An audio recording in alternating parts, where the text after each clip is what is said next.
বান্দা তোমরা ইবাদত করো, আমি মওলার ইবাদত করো, আমি মওলার সাথে তোমরা কাউকে শরীক করবে না। এ দুনিয়ার মানুষ, আল্লাহ এই আয়াত আর খোদার ইবাদত করার জন্য, মওলার ইবাদত করার জন্য আল্লাহ কোরআনে ঘোষণা দিয়েছে।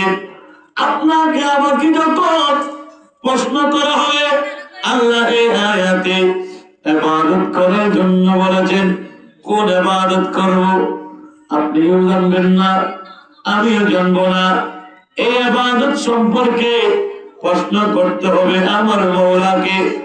আল্লাহ কোন ইবাদতের কথা এই কোরআনে আপনি বলেছেন।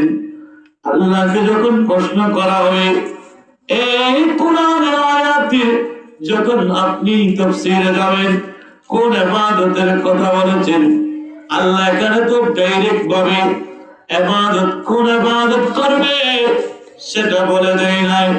এই দুনিয়ার মানুষ, ইসলাম পাঁচটা বেলা দিয়ে প্রতিষ্ঠিত, বুনিয়াল ইসলাম আলা খামসিন।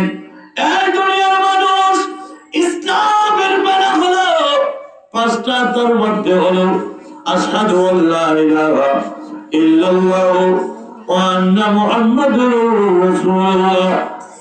এক নম্বর আল্লাহ এবং তার রাসূলের উপর ঈমান আনা।